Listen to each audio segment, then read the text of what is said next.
എല്ലാവർക്കും അറിയാൻ താല്പര്യം ഉണ്ടായിരിക്കും. എന്നോട് എപ്പോഴും ആൾക്കാർ ചോദിക്കുന്ന ചോദ്യമാണ്. അപ്പോൾ ആ ചോദ്യങ്ങൾക്ക് ചേച്ചി ചുമ്മാ മറുപടി പറഞ്ഞാൽ മതി. ആദ്യം മനസ്സിൽ വരുന്ന കാര്യം. ഓക്കെ, ഈ റൗണ്ടിന്റെ പേരെന്താ? ആങ്കേഴ്സ് വേഴ്സസ് ആങ്കർ എന്നാണ് ഈ റൗണ്ടിന്റെ പേര്. ഇന്റർവ്യൂ ചെയ്തവരിൽ ഭയങ്കര അഡ്മിറേഷൻ തോന്നിയ, ഭയങ്കര റെസ്പെക്ട് തോന്നിയ സെലിബ്രിറ്റി ഡാഷ് ആയിരുന്നു. ഷാരൂഖ് ഖാൻ. കണ്ണെടുത്തിട്ടില്ലല്ലോ ഇന്റർവ്യൂ കഴിയുന്നവരെ. അല്ല, വന്ന വരവിൽ തന്നെ എന്റെ എന്തൊക്കെയൊക്കെ പോയി. ഒരു കറണ്ടൊക്കെ അടിച്ച്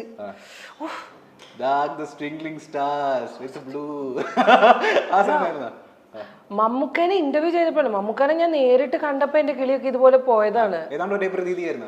അത് പിന്നെ ഞാൻ ഒരു 2 പടം ചെയ്ത് കഴിഞ്ഞപ്പോഴത്തേനും എനിക്കൊരു സമാധാനമുണ്ട്. ആളുടെ അടുത്ത് ചെന്ന് കഴിഞ്ഞപ്പോ അങ്ങനെ വിറവലൊന്നും വരില്ല. ഷാറുഖ് ഖാനെ കണ്ടിട്ട് ഔട്ട്, പിച്ച് ഔട്ടായി പോയി. ഞാൻ മൊത്തത്തിൽ ഔട്ടായി പോയി. ഞാൻ engine out completely. Shahrukh Khan ആയിരുന്നു. ഓക്കെ, അടുത്തത് ചേച്ചി ദയവ് ചെയ്ത് ഇനി വരുന്ന ഈ സാധനത്തിന് ചേച്ചി എന്റെ പേര് പറയരുത്. എനിക്കറിയാം ചേച്ചിക്ക് എന്റെ പേര് പറയാൻ. എനിക്ക് എന്നെ ഇന്റർവ്യൂ ചെയ്തതിൽ ഇഷ്ടപ്പെട്ട ആളാരാണെന്നായിരുന്നു ചോദ്യം. അല്ലേ, ഏറ്റവും ബ്യൂട്ടിഫുൾ ആയിട്ട് അല്ലെങ്കിൽ ഏറ്റവും ഹാൻസം ആയി തോന്നിയ ഇന്റർവ്യൂ ചെയ്ത സെലിബ്രിറ്റി ഡാഷ് ആണ്. ഞാൻ ഇന്റർവ്യൂ ചെയ്തിട്ട് സുന്ദരനായിട്ട് തോന്നിയ, ബ്യൂട്ടിഫുൾ ആയിട്ട് തോന്നിയ 2 പേര്. Obviously it Shahrukh Khan.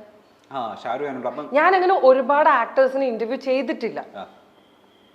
Interview ചെയ്തത് പരിചയപ്പെട്ടത് പറയാം. അങ്ങനെയാണെങ്കിൽ മമ്മൂക്ക. എന്ത് സുന്ദരനാണെന്നറിയാമോ?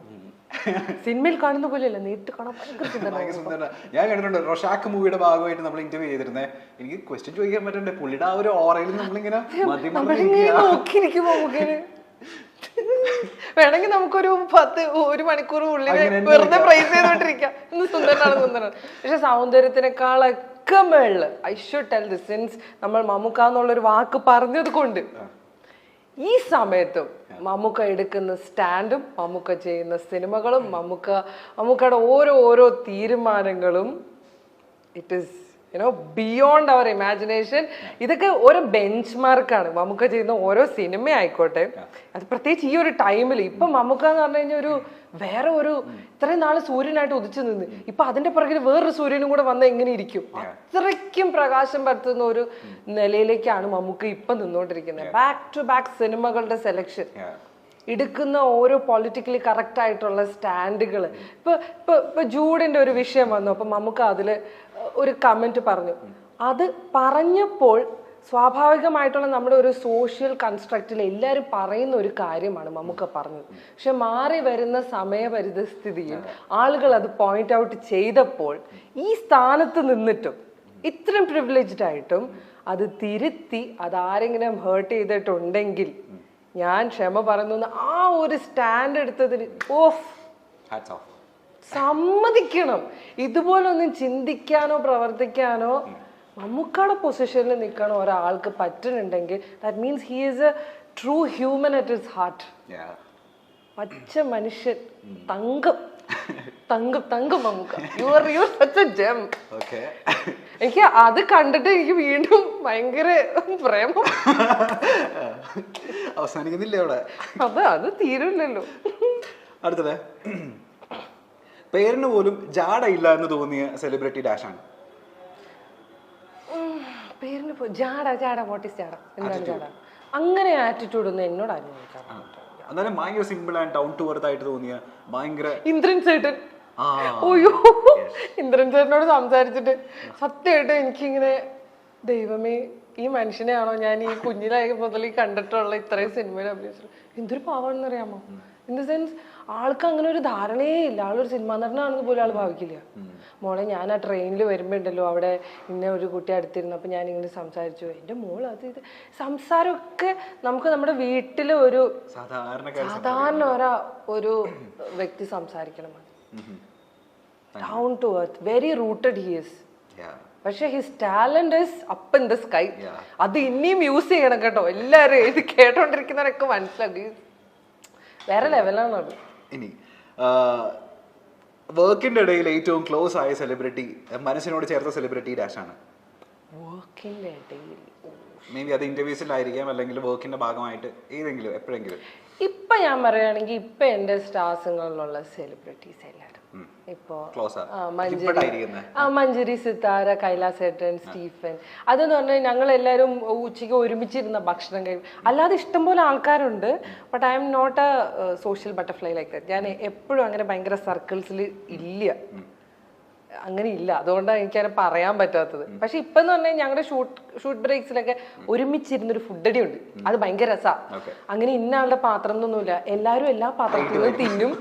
ഭയങ്കര രസമാണ് വർത്താനം, ഗോസിപ്പുകൾ, കഥകൾ, ട്രിപ്പ് കഥകൾ, നല്ല രസമാണത്. അപ്പൊ അവരെ ഇഷ്ടമാണ് ഇപ്പൊ. ഇനി കയ്യിൽ നിന്ന് പോയ ഇന്റർവ്യൂ അല്ലെങ്കിൽ സ്റ്റേജ് ഷോ?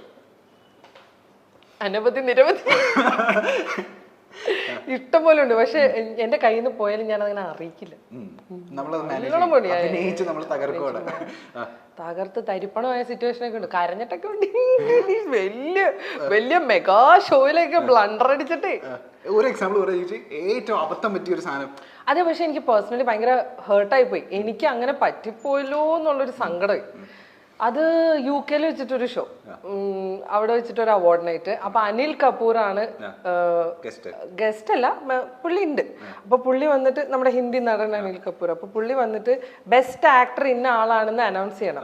അത് ഏറ്റവും ഹൈപ്പിലാണ്. ഈ best actor award is like അങ്ങേറ്റം നമ്മൾ ഹൈപ്പിൽ നിൽക്കുന്ന സമയമാണ്. ഞാനാണെങ്കിൽ ഒരു 3-4 മണിക്കൂർ ഷോ കണ്ടിന്യൂസ് പറഞ്ഞ് എന്റെ കിളി എവിടെയോ ഇച്ചിരി പോയിട്ടുണ്ടായിരുന്നു. അപ്പൊ ഈ കാർഡ് കൊണ്ട് തന്നു.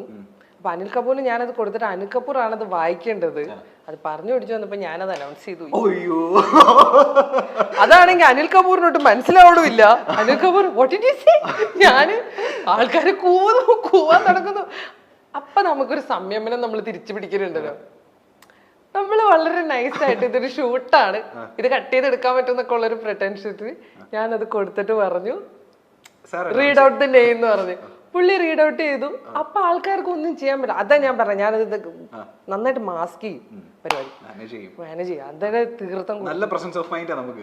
അതുപോലെ തന്നെ ഒരു പ്രാവശ്യം അതും ഇതുപോലെ തന്നെ ഈ സെയിം ടീമിന്റെ അവാർഡ്സ് UK വെച്ച് ബർമിംഗ്ഹാമിനെങ്ങാണ്ട് വെച്ചിട്ട്. അപ്പൊ മമ്മൂക്ക, സുൽഫിത്ത് മാം, എന്റെ അമ്മേ, അത് ഞാൻ കണ്ടിട്ടുണ്ട്. പക്ഷെ ഒരു കാര്യം പറഞ്ഞാൽ അത് മാനേജ് ചെയ്തത് കിട്ടില്ലായിരുന്നു. ഞാൻ വിചാരിച്ചിട്ടുണ്ട് തന്റെ സ്ഥാനത്തൊക്കെ ഞാനായിരുന്നെങ്കിൽ എന്നെ വേറെ വല്ലവരും ആയിരുന്നെങ്കിണ്ടല്ലോ സത്യമായിട്ട് അവിടെ നിന്ന് കരഞ്ഞേനെ. കാരണം മമ്മൂക്ക് മുടക്കിയൊന്ന് അത് ഭയങ്കര സീനായിരുന്നു അത്. അപ്പൊ ചാനലിന്റെ സൈഡിൽ നിന്ന് റിക്വസ്റ്റ് ആയിരുന്നു ദുൽഖറിന് അവാർഡ് കൊടുക്കണത് സുൽഫിത്ത് മാം കൊടുക്കണം. അത് അവരോട് പറഞ്ഞിട്ടും ഇല്ല. മാം അങ്ങനെ സ്റ്റേജിൽ അങ്ങനെ വരുന്നത് വളരെ റെയർ ആയിട്ടാ. അപ്പൊ ഞാൻ പറഞ്ഞു ഞാനൊന്ന് ശ്രമിച്ചു നോക്കാന്ന് പറഞ്ഞു. ഞാൻ കേറിയിട്ട് ഞാൻ അനൗൺസ് ചെയ്തു ഈ അവാർഡ് കൊടുക്കാൻ വേണ്ടി സുൽഫിത്ത് മാം വരണം എന്നുള്ളത്. നമുക്ക് എടുത്ത വഴിക്ക് താഴെ എന്നിട്ട് പുള്ളി ഓൺ ക്യാമറ തന്നെ പറഞ്ഞു പറ്റൂല. നമ്മള് തകർന്ന്.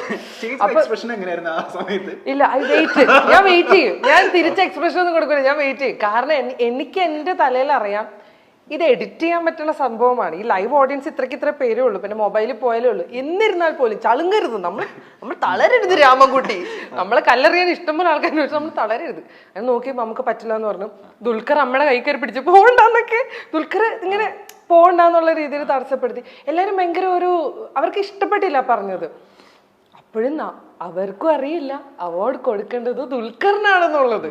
അത് ഞാൻ പറഞ്ഞിട്ടില്ല. എന്നിട്ട് ഞാൻ വീണ്ടും പറഞ്ഞു. മൂന്നാമത് പറഞ്ഞു കഴിഞ്ഞപ്പോൾ നമുക്കുടെ മുഖമൊക്കെ ശരിക്കും അറിയാം. അപ്പൊ ഞാൻ പറഞ്ഞു നല്ലൊരു കൈയടി കൊടുത്താൽ സുൽഫിത്ത് മാം വരും. ആൾക്കാർ കൈയടിച്ചു. അങ്ങനെ ഞാൻ ഒരു തരത്തിൽ വിളിച്ച് സ്റ്റേജിൽ കൊണ്ടുവന്നു. ഇവരെല്ലാവരെയും മുഖം അപ്സെറ്റ് ആണ്. എന്നിട്ട് അവാർഡ് അനൗൺസ് ചെയ്തു ദുൽഖറിനാണെന്നുള്ളത്. Then it changed. അപ്പൊ എല്ലാവരുടെയും മുഖത്ത് ഭയങ്കര സന്തോഷം വന്നു.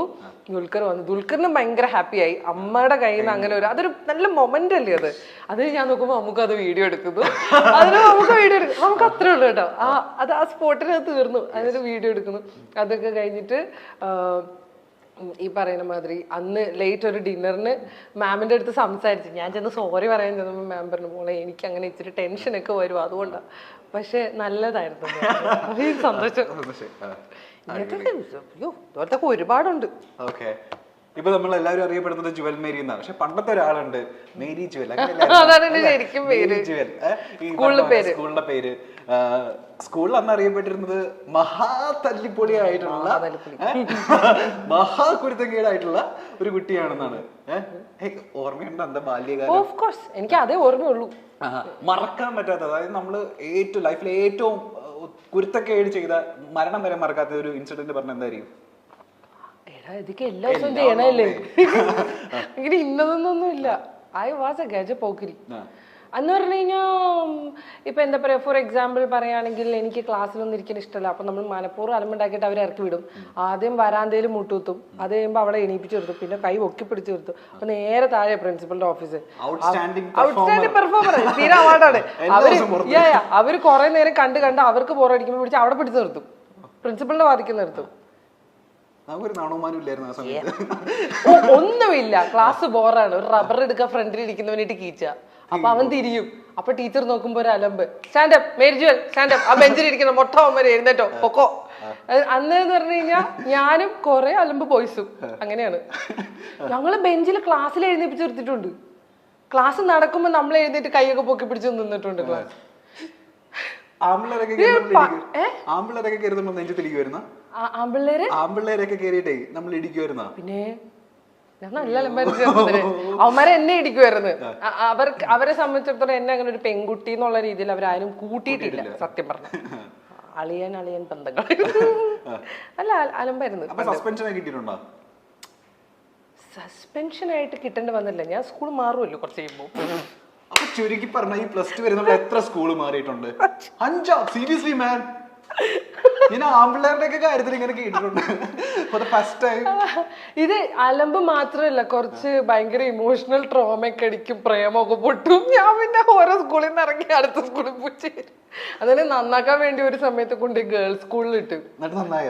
അവിടെ നിന്ന് ഇറങ്ങിയപ്പോ കേക്ക് വൈസ് പ്രിൻസിപ്പൽ ഇറങ്ങിയപ്പോ എന്റെ ഫാദറിന്റെ അടുത്ത് നിന്ന് പറയാ, മോളെ ഒരിക്കലും ആർട്സ് കോളേജിൽ വിടരുത്, ഇവള് തീവ്രവാദിയായി പോകുന്നത്. അങ്ങനെയല്ലേ ഞാൻ നേഴ്സിംഗ് കോളേജിൽ എത്തിയത്. പഠിക്കാനുള്ള കാര്യത്തിൽ പഠിക്കും. നമുക്ക് ദൈവം കുറച്ച് ബുദ്ധി തന്നിട്ടുണ്ട്. ഇത് my brain is actually very good. എനിക്ക് 15 ദിവസം മതി എൻറ്റയർ വർഷമൊക്കെ പഠിച്ചു തീർക്കാൻ. അപ്പൊ അവസാനം പോയിട്ട് ഫുൾ അടിച്ച് പഠിച്ച് പാസ്സാവും. നമ്മള് ബിഎസ്സി നഴ്സിംഗ് ആയിരുന്നില്ലേ? നഴ്സാണോ നമുക്ക് അധികം ആഗ്രഹമൊന്നും ഉണ്ടായിരുന്നില്ലല്ലോ. വെറുതെ വീട്ടുകാരുടെ നിർബന്ധമൊന്നുമല്ല, അടിച്ച് തൂക്കി കോളേജിൽ കൊണ്ട് എറിഞ്ഞെന്നെ. പലപ്പോഴും വിവാഹ ആഘോഷങ്ങൾക്കൊക്കെ ഇവർ കുടുംബമായി എത്തുന്നത് കാണാറുണ്ടെങ്കിലും അവാർഡ് ഷോകളിലൊന്നും വേദികളിലേക്ക് കടന്നു വരാറില്ല ഈ അമ്മ. എന്നാൽ മമ്മൂട്ടിക്കും ദുൽഖറിനും പിന്നിൽ ഒരു വലിയ ശക്തിയായി തന്നെ ഇന്നും സുൽഫത്ത് നിലകൊള്ളാറുമുണ്ട്. ഇപ്പോൾ ജുവൽ മേരി വർഗീസിന്റെ ഒരു ഇന്റർവ്യൂവിൽ ജുവൽ പറഞ്ഞൊരു അനുഭവമാണ് ഏറെ ചർച്ചയാകുന്നത്. വീണ്ടും സ്റ്റേജിൽ വെച്ച് കണ്ണ് നിറഞ്ഞ വിറച്ചുപോയൊരു അനുഭവം ഉണ്ടായിട്ടുണ്ട് എന്ന് പറഞ്ഞുകൊണ്ടാണ് മമ്മൂക്കയെ പറ്റി പറഞ്ഞത്. മമ്മൂക്കയെ പറ്റി പൊതുവെ ദേശക്കാരൻ എന്നാണ് സിനിമാ ഫീൽഡിൽ എല്ലാം അറിയപ്പെടുന്നത്. മോഹൻലാൽ പോലെ അല്ല മമ്മൂക്ക. ഇത്തിരി ദേഷ്യമുണ്ട്, ആർക്കും പെട്ടെന്ന് അപ്രോച്ച് ചെയ്യാൻ പറ്റാത്ത ഒരാളാണ് മമ്മൂക്ക.